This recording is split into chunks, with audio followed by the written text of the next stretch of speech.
Hello guys, tuturuan ko kayo kung paano paggawa ng kimbap. Meron tayong carrots, itlog, tsaka pickled radish, tsaka roasted seaweed, tsaka sesame oil, tsaka spam.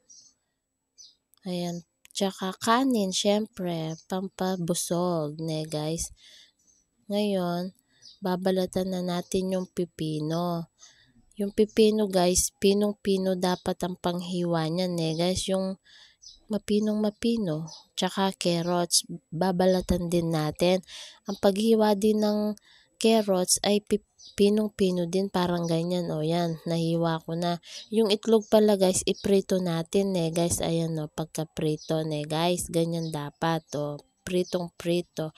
Ngayon, yung seaweeds, lalagyan na natin ng kanin. Dapat ipaplat natin mabuti yung kanin dyan.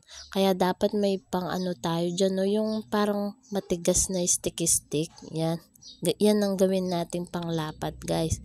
Kasi mamaya, iro-roll natin yan. Kaya may sticky-stick na kalagay sa ilalim ng seaweed guys. Ayun maplat na maplat yung kanin natin guys. Ngayon, ilalagay na natin isa-isa yung mga ingredients. Meron carrots, yan, pinong-pino yung pagkahiwa ng carrots, 'di ba guys?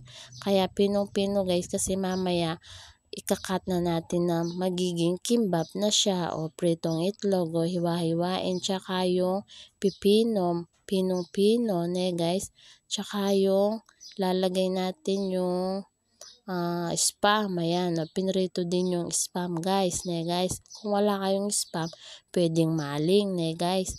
Kaya tsaka pickle radish, yan guys, yan masarap yan guys, yung pickle radish na yan guys.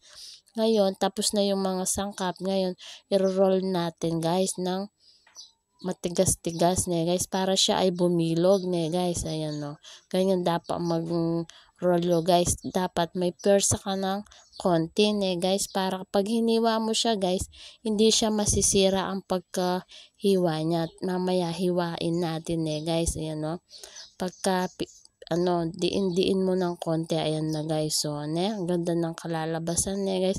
Ngayon, hiwa-hiwain natin ng sakto lang sa isang subo, ganon. Yan guys, hiniwa-hiwa ko na yan guys. Pagkatapos hiwain guys, syempre kainin na natin para tayo ay mabusog guys. Pwede rin to sa mga nagda-diet guys. Ayan ang